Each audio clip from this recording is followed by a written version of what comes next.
Hello,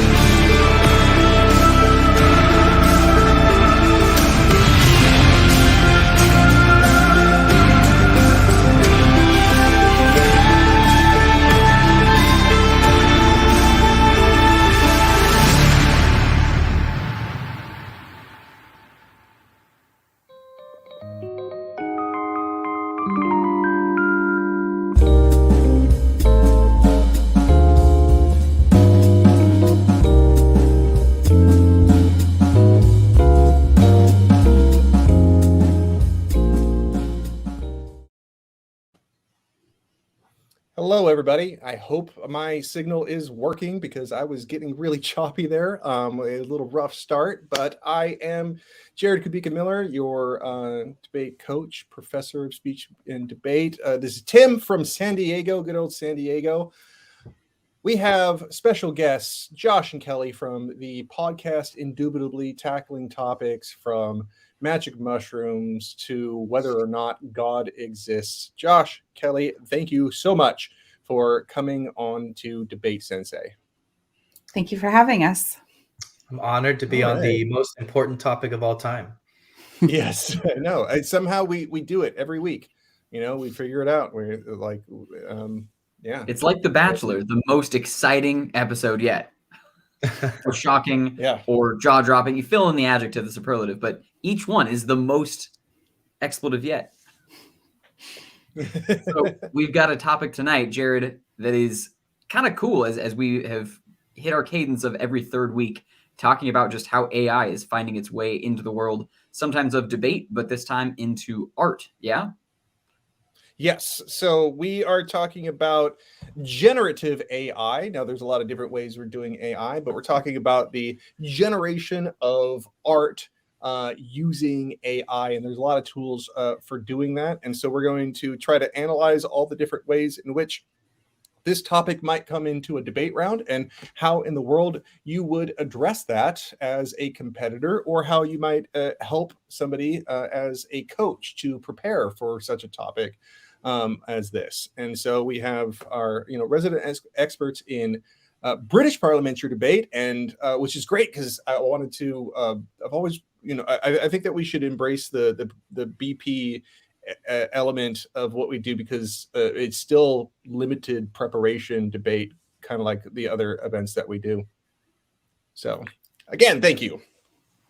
So let's jump right in. Like the first thing we usually like talking about is what are the different ways in which you think that like the topics might be phrased? Like what topics might competitors encounter, and how would they be worded, and how could they anticipate it? Well, it's probably going to, I'd say it's probably most likely to be framed as sort of a value debate, or like an expression of a preference for one thing or the other. But I do see the possibility that there could be some sort of policy type implication, such as this house believes the sale of AI art should be banned or something like that. But I think that's probably less likely. Less likely? Yeah. In BP, there's a phenomenon in the types of debate we do where people tend to take a topic and they'll just direct it toward policy debate. They will just, even if it's clearly framed not as a policy debate. Is that something that you experience a lot in BP? I think that BP might be more comfortable than other formats having just pure conversations about value. Although at a lower level, especially, sometimes it's easier to just like wrap your head around a policy. It makes things more tangible.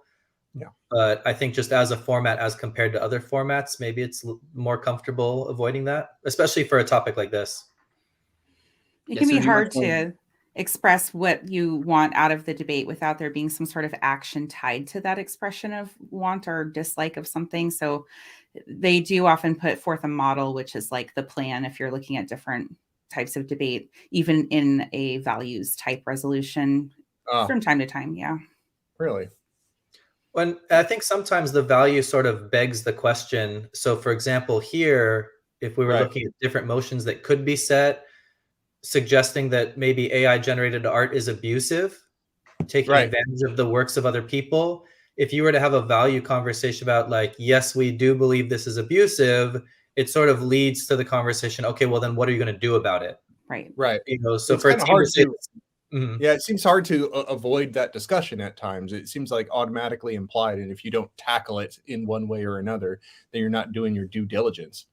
Especially because BP is a format of debate that requires you build upon it throughout the course of the round. It's always introducing new ideas, new argumentation. Once you've exhausted or think you've exhausted the value debate, then the second half of the round might start looking at the policy implications as a new perspective, because they just don't have any other thoughts that are going to contribute as much as the top half already did. So on something like this, if there were as I'm used to just calling them resolutions in NPDA, but in BP, so you've got a motion that were something like, you know, AI art is abusive, or generated art is abusive to human artists. On the affirmative, just coming out the gate, how would you tackle something like that? Where do you think you would go? I would ask for a criteria of what constitutes abuse, to find out how we could qualify whether or not it meets that criteria through the definitions of how it interacts with the world. Having something to base your argumentation on that is a concept that people already accept, and then showing people how the arguments that you are making line up with their acceptance of an idea is a pretty compelling tactic.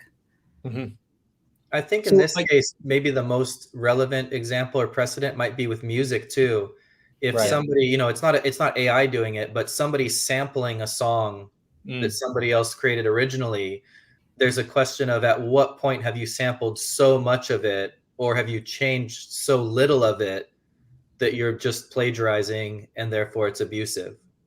Right. I think there were some cases, though. Like I remember Barack Obama's presidential campaign, someone made that really iconic red, white, and blue sort of image, and the original image came just from a newspaper. And so so when it became that popular and it started getting sold on T-shirts and everything like that, they started fighting over who owned it. And even though it like really looked very much like the original photograph, I think the artist that modified it still got to keep the rights. Man, I hope I got that right. I forgot to look that up before we started.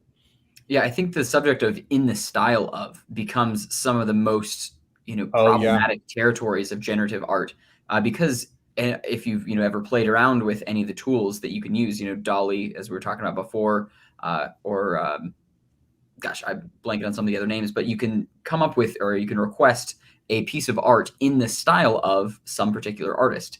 And as soon as you do that, it feels, I mean, at least to me, just gut check, feels like that artist should be getting some kind of royalties, because it's one thing to be inspired by an artist, like humans are inspired by other artists when they create art.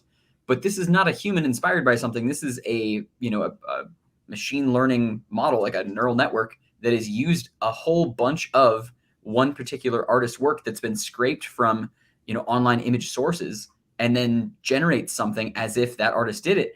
I don't see how that doesn't hurt that artist in one way or another. Like, it feels like just a blatant ripoff of that artist, right?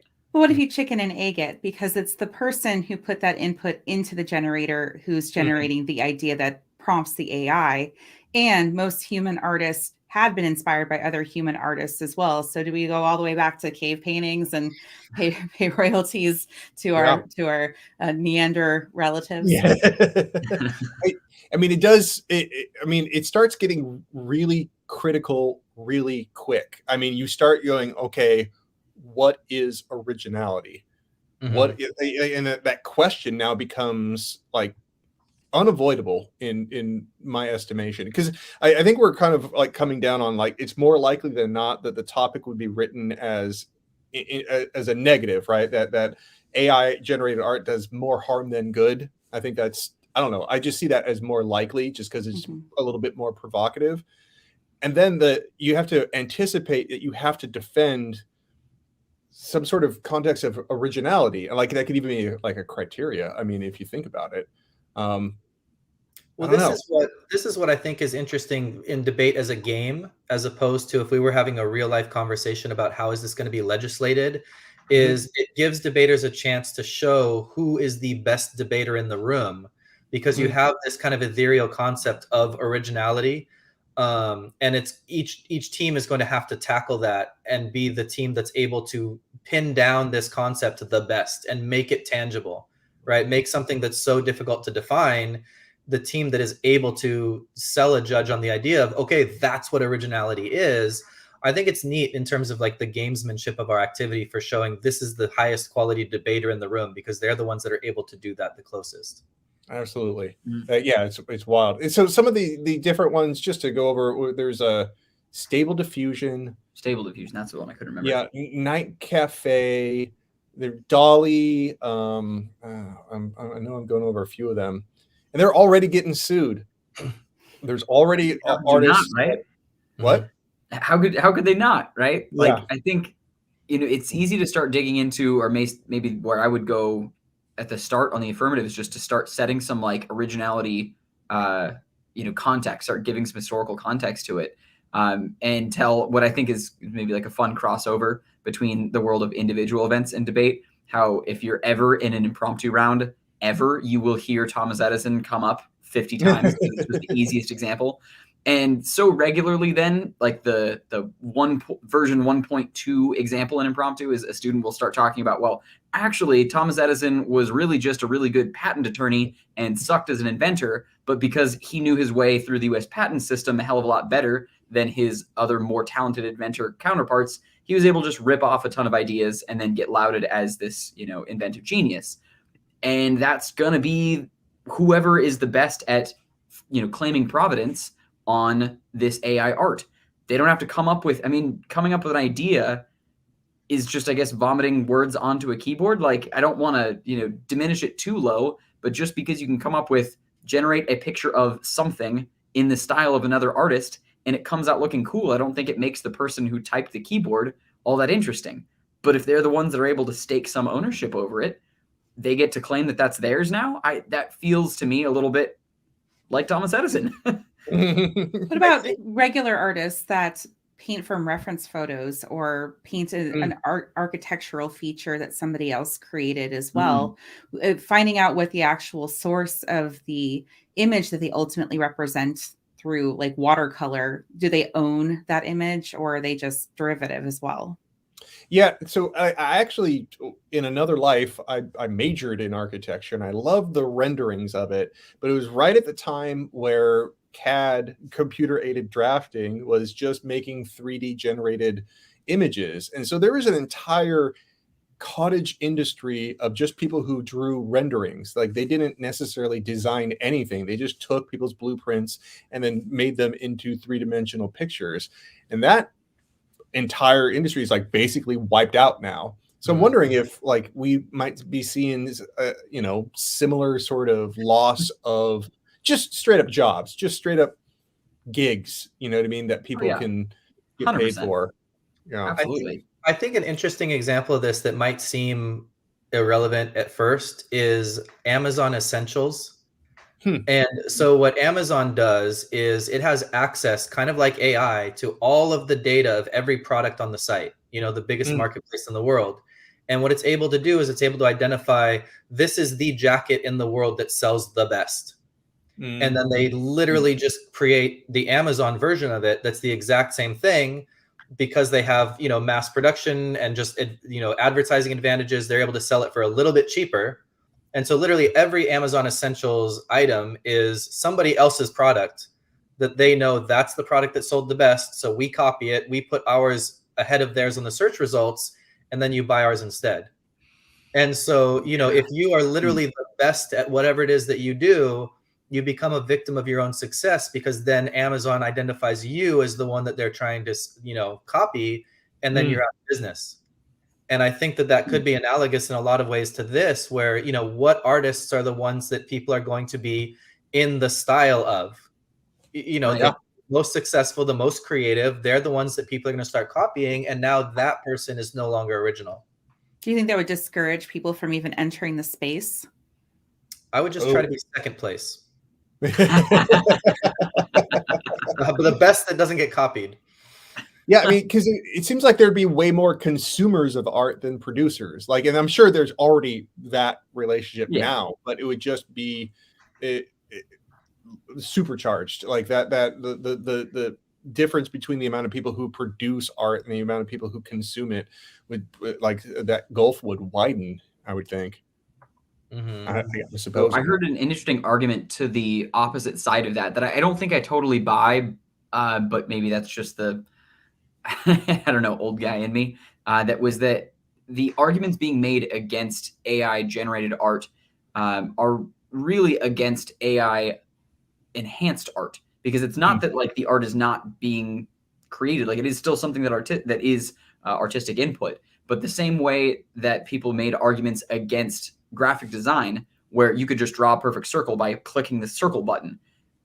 Drawing a circle used to mean you need to have a particular kind of tool, or if you didn't have that tool, like you need to have a compass, right? Or if you don't have that tool, then you need to figure some way to draw a perfect circle, or really any kind of means, or like cleaning up lines, or any of the things that computers can do that are assistive to artists. Does that make graphic design any less authentic or less legitimate as a form of art than a painter or something?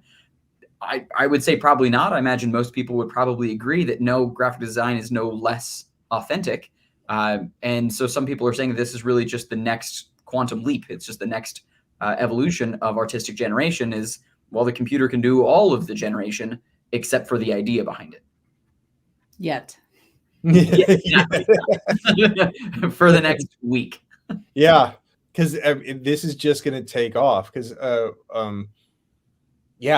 don't see how it can't. I mean, the genie's out of the bottle, right? You know what I mean? You can't put it back in, and so yet is the that's one of the fundamental parts of AI, is that it's at a certain point going to perpetuate its understanding and capabilities without having human input, that it's going to consistently learn upon itself after we set the ball in motion, and it's very much in motion already. So unless we unplug everything, I don't know what the options are. Yeah. Well, and that's just one big plug. That's an interesting question too, because like how many generations of art away from the original that's being copied would the original artist have claim to? So if somebody says, I want a picture in the style of Jared, okay, well, Jared has a really strong claim that, hey, that I'm owed something for that picture. Yeah. And then the next person says, oh, I really like what the AI did to that and tweaked it, so I want something in the style of the secondary person. How much claim does Jared have over that one? At a certain point, it's branched out. So where does the original artist lose a claim once it's expanded and AI is kind of taken over? Yeah, I suppose that's it. Like maybe it just becomes a manner of proof of work. So for example, like an artist can come up, someone can come up with Impressionism, but they don't get to claim ownership over all of Impressionism, right? So like, Monet's name is going to come up and Manet's name is going to come up whenever the subject of Impressionism comes up, but they don't get to claim ownership over every other Impressionist's art necessarily. But it is that those artists, any other Impressionists, put in the work to, I would say, stake the provenance and own value, have that originality in it.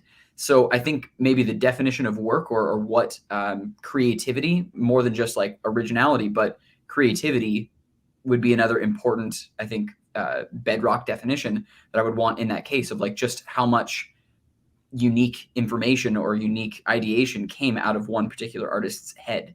Because sure, like there might be really fascinating art that comes out that the original artist in such and such a style never came up with, and there are nuances and new ways of creating it that are cool. What's interesting here, though, I think, is that there's a record of what you typed in to get the end result too. So if I did type in, I want to copy this person, maybe that's where we would draw the line and say, okay, you can't name another artist. Like the second you use the name of somebody to generate it, that's when you owe them. But we were messing around and we were like typing in cats with top hats. Nobody owns cats. I mean, people own cats, but you get what I mean. Nobody owns the rights to cats, right? Nobody owns the rights to top hats. And so that should be fair game. But if we said, I want Kelly's picture of a cat in a top hat, just copied, maybe I've crossed the line. Giving me a lot of credit as an artist there. I do see people start to use not necessarily specific artist prompts, but things like I want specific scenario like cheeseburger on a plate, sepia tone photograph. And that's the kind of stuff that they're going for. I don't see as much of them saying, I want to see like a Cubist version of this or specifically a Picasso version of this. So I don't know that that's necessarily the problem is in the style of someone else. But I think one of the ways that AI art can be kind of pernicious is that people have ideas and they have a hard time manifesting them. And they might otherwise go to an artist to have them help express those ideas. But now they can use AI generators to try to capture what their imagination is seeing. And that's actually replacing people maybe in the jobs field or maybe just in the creative space altogether. But it also is an answer to before about the divide between creators and consumers of arts, that rather than it being widened, it actually kind of collapses in on itself, where the consumers are the creators. And so it's like, I need this, like for our broadcast, we like to have thumbnails, and I have a Shutterstock account, and I go in and, people post up their stuff, and I get a certain amount of downloads every month. But now I can go to, Night Cafe and do those thumbnails there. And it's not necessarily, like me trying to, break through on some new genre of art. I just want a nice looking thumbnail for, for the videos that are coming up. Yeah. But I think that's a question that goes way past just artists. And that's any industry or any occupation as it gets phased out, with the advancement of technology.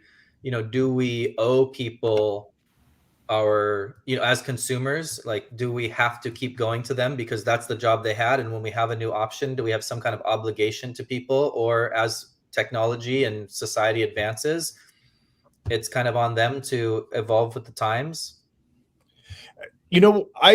I keep finding myself on any AI topic coming up to like solving these jobs problems, and then the universal basic income seems like a tangential debate in and of itself, but it seems somewhat related to this. Is like, eventually, are we going to have to adopt sort of a universal basic income because AI is just taking too many damn jobs?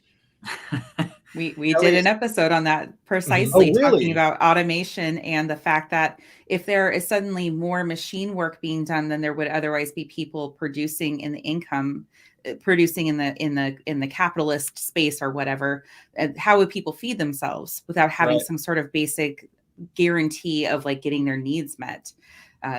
And I'm afraid of robots. I'm pro universal basic income. So.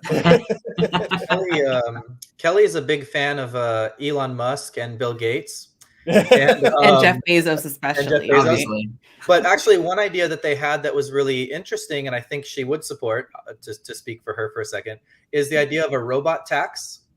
And they suggested that in order to fund these kinds of incomes, to start taxing companies where the work that the robots were doing, had it been done by employees, how much taxes would be being paid by the employees. And charging an equivalent robot tax. Because that's one of the big incentives for companies. Then they lay people off, and now, the computer or the robot, and whatever the automation is not contributing money. But now we're saying we have a whole new class of people that we have to take care of. What funds do we have to do it with?